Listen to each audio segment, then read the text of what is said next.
when men have sex with a woman and they're not that doesn't necessarily mean that they want a relationship with you or that they want to marry you or that they love you.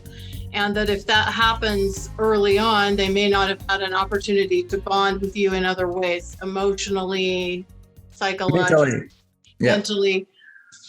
So for women, because I know the women in my audience, the vast majority of the women want a loving, committed partnership, relationship, or marriage.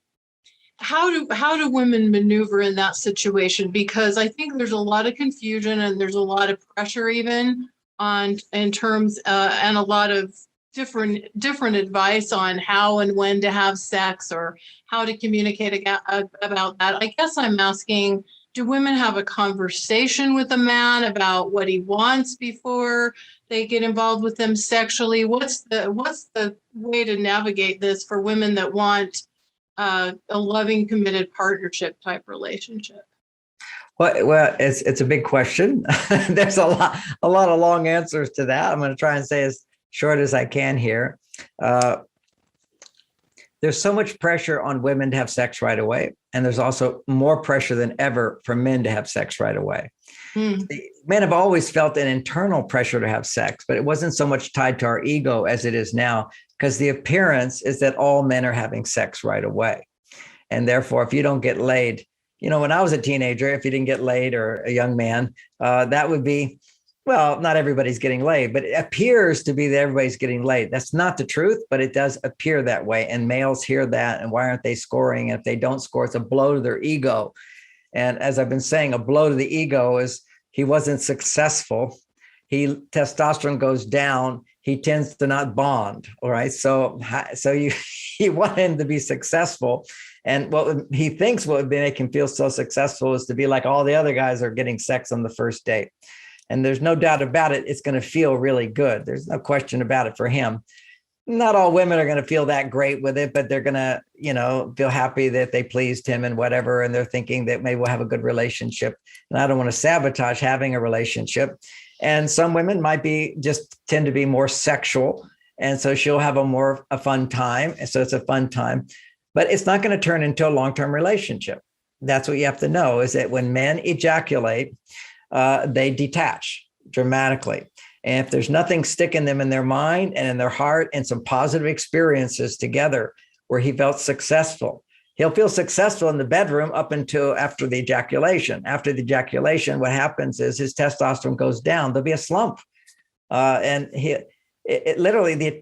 can see what happens after you have sex. He rolls over, he's gone, he pulls away. And for many women, he doesn't call back and so forth, because there wasn't a bonding beforehand to where, a funny joke about this is, and actually it was in a role reversal. It was a 65-year-old woman with a 30-year-old guy in a movie, and she's, horny, which happens for women as they get over the hill. The menopausal thing is if they haven't balanced their female side, then they become like men, and they just want to have sex with anybody. Some women are that way, not all. But so here she is. She just wants to have sex and kind of like a one night stand with this guy. And he's talking to her, and she says, don't speak. You'll ruin everything. You've got a gorgeous body. That's all I want. Right. Keep your mouth shut. It'll kill the romance. That's right. So what you want to do is make sure that you're talking and you're being your complete self. And it may kill the romance. If it kills the romance, thank goodness he was the wrong guy. Now, the second part of this is what you can say. So you might be kissing and touching and being close, and it feels really, really good. And then he wants to do the whole thing, because once it starts, it goes. And maybe for you as well, once you start, you go, but you realizing it doesn't work. Okay. You want to bond more, and you don't want to have to give him a lecture on what men don't know about themselves. That's not going to work either. But you can tell him what he doesn't know about you. And what you can say is, oh, this feels so good. This feels so good. I have to go slow, though. I have to go slow. And he says, but why? Don't you want to? Oh, yes. I want to, but I have to go slow.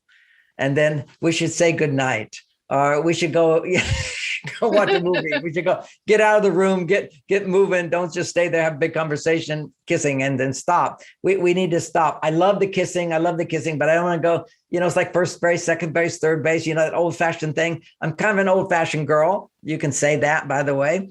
I need to go slow. But why? He wants to know. His job is to convince you. That's right. What he's pursuing. He's doing his job. And you just say, yeah, I want to go too. And then he said, but why not? I need to go slow. Why? Then you say, because when we do it, it will be so fantastic. And if we do it sooner, it won't be as fantastic for me. Or that's one. Another one is, I just know when I have sex with somebody, then I start feeling needy, like I have to have a relationship, and I don't want to be that way. Okay. So I know what happens to me after I have sex and I get needy or I want more. And I'm just wanting exactly who you are. You see, these are somewhat flattering statements to him along with the big no. And the big key there is how you would say it for your personality. The key in there is to say, yes, I can't wait to have sex with you. Yes, my body wants to have sex with you right now. My mind's telling me I need to go slow. And I know it's going to be fantastic. But why do you need to go slow? Well, sometimes I get needy or whatever, but I know I'm really want to do it, just not yet. And he'll go with that because you satisfied his basic need is to feel that he's got you wanting to have sex with him. Now, I didn't know that until it happened to me, where I was teaching my wife. My wife would say yes to everybody, and then she'd get overwhelmed. And I said, honey, you just have to practice saying no. And, you can do it in nice ways by saying, I'd love to, I can't. But with me, I just want you to practice just saying no as rudely as possible. I'm a tough guy. I can handle it. I'm going to ask you to do stuff and you just say no. I'm going to say, I'm not going to ask any questions afterwards. I'm not going to make you feel bad. You should practice saying no. It's really a good skill. And so that night, I was making some moves for sex and she said, no. I said, what do you mean? No. She goes, no. I said, why? And she said, well, I'm practicing. I said, oh, honey, can't we just practice on everything else other than this? And she said, no. I said, why? She said, because this is the thing I know you want most. Anyway, and we didn't have sex and I was perfectly fine. I felt like I'd had sex with her because she basically said that she wanted to have sex with me. Because I asked her, I said, so if we weren't playing the game, you'd want to have sex with me. And she said, of course, I love sex with you. That's what I needed to hear. And that's what a man needs to hear. He doesn't actually have to have the act of it. But his job is to persist. So you have to, assertiveness technique is just simply repeat, repeat, repeat. Don't say anything more than that. I know I love to. I get it. Sex is wonderful. I can't wait to have sex with you, but I need to go slow.